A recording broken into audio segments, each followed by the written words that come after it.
Beep beep. Good morning, everybody, and welcome to this thing that we like to call Northern News Now. Plus, this is a very special spooky edition of Movie Mondays with Matt. Super spooky.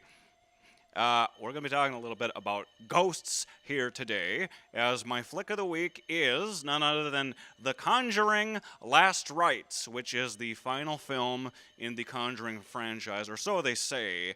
I also heard that might be like the end of phase one of The Conjuring. I don't know what they would do after they pick it up after the main characters move on. But we'll talk about that in a little bit, and then I want to pose a polarizing question to some of you folks out there.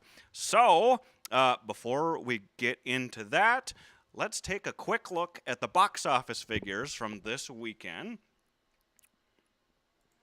And here we go. So, first of all, Caught Stealing fell to fifth place in its second weekend, earning $3.2 million. That's a 60% drop from its debut. That's Sydney's favorite, by the way, Austin Butler.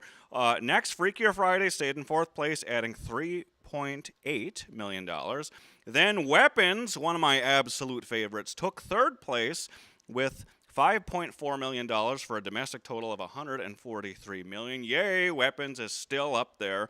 Next, the film of the original Broadway cast of Hamilton made $10 million to debut in second place. Good for them. Lastly, my flick of the week, last but not least, The Conjuring Last Rites opened in the top spot with $83 million, the best debut ever for this massively popular horror franchise, and it is indeed one of my favorites. This movie kind of changed the face of horror for New Line Cinema. Let's go back to camera here real quick. Zoop. Okay, so I'll just kind of recap some of the previous Conjuring movies for you a little bit here. Well, the first one came out in 2013, and that was directed by James Wan, and it reinvented the approach to modern filmmaking in the horror genre at that point. James Wan has a real slow burn type of filmmaking style, and he applied that here, and it worked perfectly.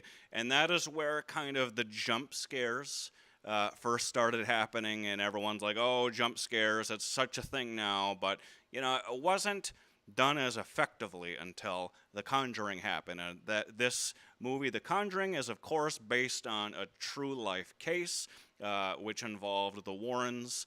And say what you will about the Warrens, I think it's fascinating, their case history. And they say they've had over 1,000 different investigations over their career. So that alone, that's right for franchise material. So they could have made 1,000 of these Conjuring movies, but they gave us some of the best of what we could have had throughout all of their case studies. So that leads into The Conjuring 2, which was also an amazing film, and that kind of opened it up a little bit more with the trauma that Lorraine Warren experiences with this nun character that follows her around a lot. And you see a lot more of this nun character coming up in more installments. And then, of course, The Nun got her own spin-off series called The Nun and The Nun 2, and supposedly there's a third Nun happening. But the one that really matters is Annabelle. Annabelle was the first spin-off that came out in 2014, and as you can tell, I love Annabelle. I've got my Annabelle head here today. I dressed up as Annabelle on the morning show. I think she is the franchise character to watch. She's the unofficial face of the franchise, and she starred in 3 of her own installments as well. And she's in every single one of these Conjuring movies, including the unofficial spin-off called La Llorona, which wasn't really a Conjuring movie. It just they kind of forced the idea that it's in the same storyline, but it's not. Officially, it's not. But Annabelle is briefly in that as well. So she stars in more of these movies than the Warrens themselves do. So, anyway, back to recapping the Conjuring universe. So then there's the Conjuring 3, The Devil Made Me Do It. That was an interesting one. It had a different take. It wasn't just your straight haunted house film. And now that brings us to The Conjuring Last Rites, which is billed as the final installment, and all the baggage that has built up over the years with the Warrens, you see it really weighing them down, and it's written to close up some of those plot threads that they've been throwing out there. And of course, Annabelle makes several appearances in this new one. You can't have a Conjuring movie without Annabelle. So I really enjoyed The Conjuring Last Rites. I highly suggest it.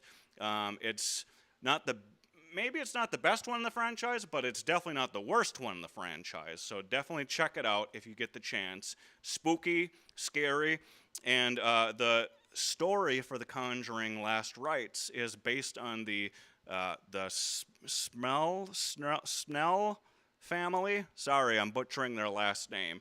It's a real-life case, and they covered them in a TV movie, a made-for-TV movie called The Haunted. Came out in 1991, the Smurl family. Sorry, it took me a second to remember what it was.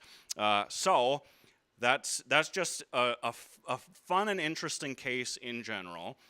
So go check out the TV movie if you feel a little nostalgic. I watched it last night. It's exactly like a 1991 made-for-TV movie from the time. It's fun. It's on YouTube now for free. Many different links to it. Check it out. Lastly, spooky season is coming up.